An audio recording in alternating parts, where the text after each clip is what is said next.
Right guys, as we are now in an FA Cup weekend, I thought this would be a good opportunity to check out the Bookies' latest end of season predictions. I've done these videos throughout the season so far and you guys seem to enjoy them. The last time we checked in on the Bookies' predictions was in mid-November, so we're going to be seeing how many changes they've made to the promotion and relegation odds since that point. If you do go on to enjoy, make sure to leave a like. 350 likes will be massively appreciated. But without any further ado, let's jump in. Starting out at the bottom of the table, the Bookies still have Rotherham down as the most likely side to be relegated come the end of the season. Now, prior to this FA Cup weekend, there have been a few more shoots of positivity from the Millers. They're 3 unbeaten, a win and 2 draws in their last 3 matches. Still think it will be a tall order for them to survive. What's not helped them recently has been the upturn in form of a lot of the sides around them, but if they can adequately add to their squad in January, they would give themselves a bit more of a fighting chance. 23rd place, and this is a brutal drop of 2 places from last time. The Bookies now have Huddersfield as the second most likely side to be relegated come the end of the season. Now, as things stand, Darren Moore's Huddersfield are currently averaging 0.89 points per game. If they were to average that between now and the end of the season, based on the points they've already got on the board, they'd finish the campaign with 43 points, and right now I'm not convinced that'll keep you up. 22nd place, they've been bumped up by 1 place from last time. It is Sheffield Wednesday, and I think there's a hell of a lot more positivity around Hillsborough right now. Quite recently, I got to see them up close and personal when they visited Deepdale. I thought they were a really well-regimented side. They broke well on the counter-attack, and I mean, Danny Roll, the improvement that we've seen there at Hillsborough has been absolutely night and day compared to what the situation was looking like before that. Sheffield Wednesday currently averaging 1.26 points per game under Roll. If they average that between now and the end of the season, they'll finish the campaign with 47 points, which is more than Huddersfield are projected to finish under Darren Moore. Also bumped up by 1 place since last time, it's then QPR. Now, I must stress that the relegation odds between a lot of these sides down at the bottom right now are incredibly close and there's not really much in it, but it's interesting that the Bookies have QPR now avoiding the drop. They have had a bit of a tail off recently over this festive period, but generally speaking, Cifuentes has been getting more out of that squad. During his tenure so far, he's been averaging 1.08 points per game. 20th place, the Bookies then have Birmingham. That is a drop of 1 place from last time. It's not been a great ride for Blues since we last did one of these updates in the middle of November. Ultimately, making the right decision to cut off Wayne Rooney. I think the board realised they made a drastic mistake there, and these next few weeks and in January especially are going to be crucial for them. What I would say is I definitely think there's a lot more untapped potential in that Blues squad than their results recently under Rooney would suggest. In 19th place, the Bookies have then gone for Plymouth. Now, it has been quite a turbulent few weeks for Plymouth on and off the pitch, obviously, with Schumacher leaving, Finazaz being recalled as well. Not an ideal situation. I still think there's more than enough quality to get them over that dotted line, but it's going to be a big few months for Plymouth, especially if they don't sort out their away form and they are still reliant on those home games that they have been winning, and how the new manager comes into that and impacts things in either a positive or negative manner. 18th place, the Bookies still have Swansea to finish there come the end of the season. That's not a change whatsoever from their prediction last time we checked on it. And Swansea, we've got a few more unknowns about them right now. Obviously, they've very much left the Michael Duff era behind them, thankfully, and hopefully a new manager coming in with new ideas will give them that fresh impetus in the second half of the campaign. For Stoke City, it is quite a brutal drop-off from where the Bookies had them predicted in the middle of November. Quite a lot has changed at Stoke since then, but the Bookies now have them down in 17th. That is a drop of 7 places from where the Bookies previously had them. With Schumacher in there, I think we have seen a few more shoots of positivity early on, but it's too early to make any definitive judgments, and this January window will be important for Stoke and where they go next. In 16th place, we've then got Millwall, who have finally started to string together a few more consistent results. They've been bumped up by 1 place by the Bookies compared to where they had them last time. They've put a decent cushion now between themselves and the relegation zone, and even when things did get a little bit too close for comfort. We were saying that Millwall were probably one of the sides who were in a bit of a false position. Edwards didn't get off to the greatest starts despite winning that first game against Sheffield Wednesday, but things have been looking more on the up recently for Millwall. In 15th place, the bookies then have Blackburn Rovers. That is a drop of 2 places from where they had them last time. Rovers have been a tough side to put your finger on recently. It's not a good run of form they're currently experiencing. They're conceding a hell of a lot of goals. With all that being said, at the base of it, I do think there is a very good football inside in there. It's just been they've been far too weak at the back of late, and more often than not, they've not turned performances into results, which has been a real problem. 14th place, the bookies then have my side, Preston North End. It's a drop off of 2 places from last time, and I think that's more than justified given the form book for North End recently. I think if we carry on playing the way we are at the moment with no changes to how things are going, it's tough to see Preston finishing in the top half right now. Our attacking stats are down there as some of the worst in the league. It's a dismal run of form we're currently experiencing with the odd win here or there, and I mean, it seems like the board almost has their heads stuck in the sand right now and not willing to make those decisions that a lot of the fans want them to. 13th place, the bookies then have Cardiff. They have been on a fairly inconsistent ride recently. It's just 4 wins from their last 12 matches.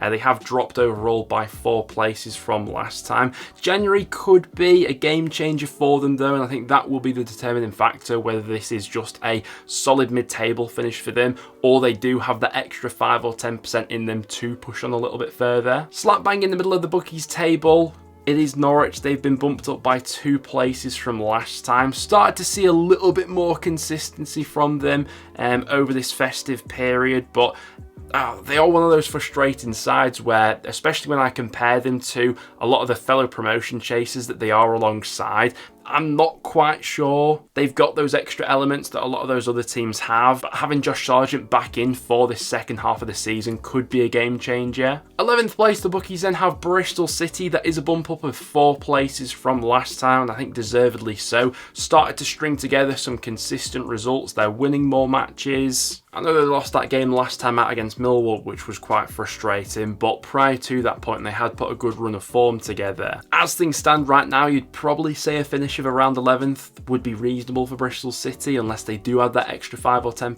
10th place, we have Watford. They've been bumped up by 1 place by the bookies since last time, and this is where we're really starting to get into those playoff potential challenges come the end of the season. It's whether or not these sides can put together a good run of form in the second half of the season. But I definitely think from Watford over these past few months, we've seen more good from them than we have bad. And something that we've not always been able to say about Watford is there seems to be a bit more stability there with Ishmael right now, which previous managers definitely haven't been afforded. The biggest overall riser on this video though is Coventry, and I have to say deservedly so. Since the middle of November, the last time we did one of these videos, up until this point, they have strung together a really consistent run of results. It's since Robbins has tweaked those elements within the system. I think we're seeing more of their summer signings really starting to come into their own right now. Sakamoto, who's been a brilliant watch for them recently. They showed last season that they've got the minerals in them to get over the line, string together a good run of results, and you know, they know what it takes to make it into the playoffs, and definitely a dark horse I'll be watching out for in this second half of the season now. 8th place, the bookies do have Hull. That's not a change whatsoever from where they had them predicted in the middle of November. Definitely a side who will be there or thereabouts the playoff picture come the end of the season. Definitely a side as well who I could see adding to their options in January, and that could give them those extra options to go ahead and get over the line, with Jaden Philogene still to come back from injury as well. I think that last playoff spot especially is looking really open, and a side like Hull definitely have it within them to be getting up there. 7th place, it is a drop of 2 places from last time. The bookies then have Middlesbrough. Now Borough are in a bit of a unique situation where I'm not sure which side of the fence I currently sit on with them in terms of my own end of season prediction. I think that they will have players returning in the second half of the season, and they're a club who has previously really used the January window to their advantage, thinking back to last season especially, where they gave themselves those extra options, especially going forward, to get them over the line. Michael Carrick's side on numerous occasions have shown that they can put together a winning run. I mean, they did so earlier in this season. If all of the elements do fall into place, with injuries returning at the right point, Michael Carrick gets backed adequately in January, not ruling Borough out for a top 6 finish, but as things stand right now, you'd think that maybe there'd just be too much inconsistency, but a lot can change in January. And I think that the last spot in the playoffs, which the bookies have predicted for Sunderland, is probably the most open spot in the league right now. I really think it's up for grabs, where anyone could go ahead and get it. I think you could argue maybe the last 2 playoff spots, but we'll speak about West Brom in a minute. They've solidified things a little bit more. I obviously got to see Sunderland a little bit more closely when Preston went up against them on New Year's, and overall was pretty impressed with them, albeit Preston didn't really lay a glove on them, and I think there will be other matches this season where Mick Beale's side are tested a lot more. But yeah, it'll be an interesting January for Sunderland, especially if they do get those extra options, a striker and a few other areas, and they could be looking good. In 5th place, the bookies then have West Brom. That is a bump up of 2 places from last time. Been a little bit of inconsistency about the Baggies recently. They had that great win against Leeds, couldn't follow it up against Swansea, where they went ahead and lost that game. But with how quick these matches over the festive period have come, I think we've seen that inconsistency from a lot of Championship sides. The Baggies currently hold a 3-point lead over Hull, who occupy that spot in 7th right now, so it is all very tight around this area of the table. But Corberan's a manager who knows what it takes to get over the line, and of the sides challenging for those last 2 spots at the moment, I'd probably be a little bit more confident in West Brom's ability to do that than some of the other sides below them. Now this is an interesting one, because in 4th place the bookies have Southampton. They've not changed whatsoever, despite being on this amazing unbeaten run, and at a point of the season where Ipswich have had their wobble recently, Southampton currently look like probably the most likely side to go ahead and leapfrog them. Yes, it is obviously really close, and Southampton and Leeds have done well recently to close that gap to Ipswich, but Southampton have an unbeaten run now, which stretches all the way back to September. I know they dropped points in that recent game against Norwich, but generally speaking, on this unbeaten run recently, they have been winning more matches than they have been drawing. With the right options added in January, Southampton could look like a formidable force for this second half of the season. 3rd place, and just missing out on the top 2 for the bookies, they then have Ipswich, who, going off their odds right now, are the 3rd most likely side to be promoted. We have seen a wobble from Kieran McKenna's side recently. It is 5 without a win in the league. The positive we keep bringing up with Ipswich is, generally speaking, even when they have dipped below standards, they've still at least been drawing a lot of those matches instead of losing them. January will be absolutely crucial for the Tractor Boys, though, if they are going to maintain the ridiculous form they showcased in the first half of the season, and especially with that quite damning injury to George Hurst. And the bookies are sticking to their guns. In 2nd place, they have Leeds, who they're currently tipping, it seems,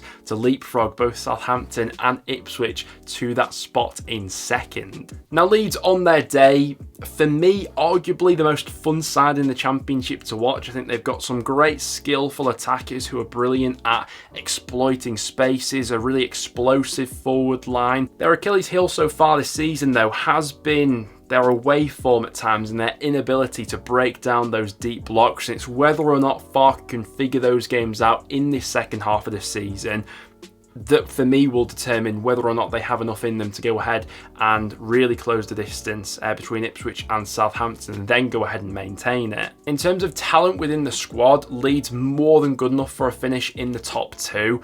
It's whether or not Farke manages to figure out those tactical tweaks, because coming up in this second half of the season, there will be a hell of a lot of games where Leeds need to break down some deep blocks, which they've struggled at doing so far. Unsurprisingly, coming in at the top of the tree, it is still Leicester City as the outright favourites to win the title right now, and I think that's more than fair and what most people would agree with. Still on target to absolutely obliterate the Championship points record. They're not showing any signs of slowing down right now. Tom Cannon got off to a fantastic start with his first goal recently as well. It is a Premier League squad currently playing in the Championship, but Enzo Maresca has got that tune out of them, and while Ipswich of late have had that little bit of a wobble, Leicester have just gone off on their own, haven't they? But guys, there you have it. That will now wrap it up for today's video. Those are the current promotion and relegation odds of the bookmakers and how they fancy the Championship League table to shape up come the end of the season. Now obviously the January window can hugely influence these predictions, and so we will be doing another update on this one in the coming months. It'll be interesting to see how much the January window actually influences this table. But do we get all your thoughts in the comments down below? Who are your favourites for promotion and relegation right now? But apart from that, guys, thank you very much for watching, and I'll see you all in the next one.